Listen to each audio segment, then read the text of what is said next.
महांगाई सटियल आवाम मथां बिजली बम केरायो वियो। 1 महीने लाइ बिजलीअ जे फी यूनिट में 5 रुपया वाध करे छॾी। अक्टूबर जे फ्यूल एडजस्टमेंट दिसंबर में वरिती वेंदी। नेपरा नोटिफिकेशन जारी करे छॾियो। वज़ीर आला सिंध जी मंज़ूरीअ सां स्पीकर असेंबलीअ जो घर सभु जेल करार। सिराज दुरानीअ खे लांडी जेल मां उन जे घर पहुचायो वियो। वज़ीर आज़म सुभाणे कराचीअ में ग्रीन लाइन जो इफ़्तिताह कंदो। गवर्नर सिंध जो चवणु आहे त 25 दिसंबर खां बस सर्विस आवाम जे लाइ खोली वेंदी। आर्ट्स काउंसिल कराचीअ में 14हीं आलमी उर्दू कॉन्फ्रेंस जो आगाज़। भारती दानिश्वर गोपीचंद नारंग जो ऑनलाइन ख़िताब।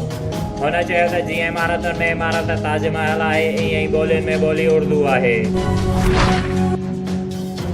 करप्शन के खात्मे वारे आलमी दिहाड़े के मौके ते डिप्टी डायरेक्टर एंटी करप्शन शहीद बेनज़ीराबाद मीर नादिर अली अबड़ो और vice chancellor Shaheed Benazir Bhutto, general university professor doctor Amanat Ali Jalbani की अगवाणी में DC हाई स्कूल का प्रेस क्लब नवाबशाह ताईं एक वही रैली कढ़ी वही, जैमें district education officer secondary Qurban Ali, राहू circle officer anti corruption Mohammad Siddique Lund, assistant director Mir Khan Zardari, deputy director colleges Abdul Sattar Pirzado, deputy director information Ghulam Abbas Gorao, ताजर ताद अगवान Qayyum Qureshi, DC high school के प्रिंसिपल जावेद अहमद उनड़ समेत मुख्तलिफ खातन के ऑफिसरन, समाजी तंजीमुन के नुमाइंदन, साफ़िन, शहरन, कॉलेजन और स्कूलन के उस्तादन और शागिर्दन वडे तादाद में शिरकत कई। डिप्टी कमिश्नर शहीद बेनज़ीराबाद आमिर हुसैन पंवर की सदारत हेठ दरबार हाल में डिस्ट्रिक्ट कोऑर्डिनेशन कमेटी जो इजलास मुनक़िद थियो, जैमें ज़िले अंदर कम कंदड़ क़ौमी और सूबाई खातन के अमलदारन और समाजी तंजीमुन के नुमाइंदन शिरकत कई। इजलास में थैलेसमिया की बीमारी और नवाबशाह में कायम थैलेसमिया केयर सेंटरन से सहकार करण लाइ थैलेसमिया के ॿारनि लाइ रत जूं कैंपूं लगाइण बाबत ज़िले के समूरन ऑफिसरन और मुतहरक तंजीमुन के कायदीन के आगाही ॾिनी वई। नवाबशाह के बासरम पारां रहायशी स्कीमुनि में प्लाट की खरीद करे रहंदड़ गरीब शहरन खिलाफ ॿारण ॿारे छॾियो आहे। खेनि घर खाली न करण की सूरत में खतरनाक नतीजा भोगण जूं धमकियूं। मुतासरन पारां एहतजाज, प्रेस कॉन्फ्रेंस, इंसाफ और तहफ़ुज़ जो मुतालिबो। नवाबशाह के डिफेंस हाउसिंग स्कीम सोसाइटी और गुलशन इब्राहिम कॉलोनी के रहवासी मोहम्मद मूसा भट्टी, इरशाद चन्ना, इमरान भट्टी और सजन भट्टी पारां नवाबशाह प्रेस क्लब पारां खेनि बासरन पारां ज़बरदस्ती घर खाली कराइण जे धमकियुनि खिलाफ़ सख़्त एहतजाज करण बाद प्रेस क्लब में प्रेस कॉन्फ्रेंस कंदे ताहीदे चयो त कुछ ॾींहं अॻु इलाइक़े जे बासरन रियाज़ जरदारी, मलक अब्दुल सत्तार और ॿिया नामालूम माण्हू असांजे घरनि ॿाहिरां आया ऐं असांखे चयो त खडर रोड और एयरपोर्ट रोड के भर पासे की ज़मीन असांजी ज़ाती मिल्कियत है, अवां उते कीअं प्लाट खरीद करे जगह ठहराए रहो था। हुन चयो त इम्पोर्टेड मांगिन गाड़ियुनि में आयल बासर असांखे धमकियूं ॾिनियूं त असां जायूं खाली करे हितां लॾे वञूं, ॿी सूरत में अवां खां घर खाली कराए अवां खिलाफ़ केस दाख़िल कया वेंदा। हुननि चयो त असां वटि पंहिंजे प्लाटनि घरनि जा समूरा कानूनी कागज़ ऐं रजिस्ट्रियूं मौजूदु आहिनि।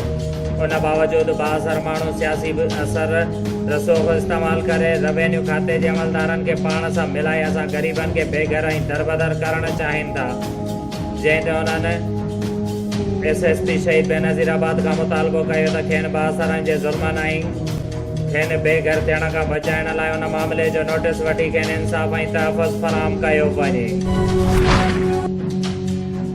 नवाबशाह प्रेस क्लब के अगूणे सीनियर सहाफ़ी मरहूम अब्दुल कादिर कातियार बलोच के फर्जंद अली रज़ा बलोच नवाबशाह प्रेस क्लब में फ़ोन करे ताहींदे चयो आहे त इलाइक़े के बासरन सियासी शख्सियतुनि के फ्रंट मैन ऐं संदसि भाइरनि असां ग़रीबनि खां ख़ानदानी मिल्कियत तौर मिलियल ज़मीन जो टुकड़ो ज़बरदस्ती भुगड़नि मुठ ख़रीद करण लाइ असां लाइ धरती तंग करे छॾी आहे। हुननि चयो त असां पारां ज़मीन विकिरो करण खां इनकार करण ते मज़कूरा बासरन तालके थाणे के SHO मक़सूद चन्नो के रिश्वत ॾेई असां खिलाफ़ जहिड़े जो कूड़ो केस दाख़िल करायो। गुज़िरियल राति देर सां असीं घर में आरामी हुआसीं त तालके थाणे के चैन मोबाइल में सवार पुलिस एहलकारन असांजे गोठ ते चढ़ाई कई ऐं असांखे गिरफ़्तार करण लाइ चादर ऐं चार दीवारीअ जो तक़दुस पामाल कयो, पर ॻोठाणनि विच में पइजी असांखे बचाए वरितो। हुननि चयो त असां चइनि ॿारनि अली रज़ा, खुर्शीद, मुनीर और अब्दुल जब्बार नवाबशाह की अदालत में ज़मानत कराए अदालत के अहाते में जीअं ॿाहिरि निकितासीं त मज़कूर बासर हिकु कार में सवार हुया ऐं तालके थाणे जी पुलिस असांखे वरी ज़मानत कराइण बावजूदि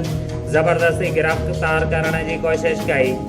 असां ॿीहर अदालत सगोरीअ जे अहाते में वञी पंहिंजी जान बचाई। अली रज़ा बलोच चयो त असीं MNA आसिफ अली ज़रदारी ऐं PPA जा 7 पीढ़ियुनि खां वोटर आहियूं ऐं आसिफ ज़रदारी अदी फरियाल टालपुर खां मुतालबो कयूं था त संदन पार्टीअ जे हिकु अहम अॻुवाण जी फ्रंट मैन बणियल बासर खां असांजी मिल्कियत ऐं जान बचाई वञे, असांखे तहफ़ुज़ इंसाफ़ फ़राहम कयो वञे।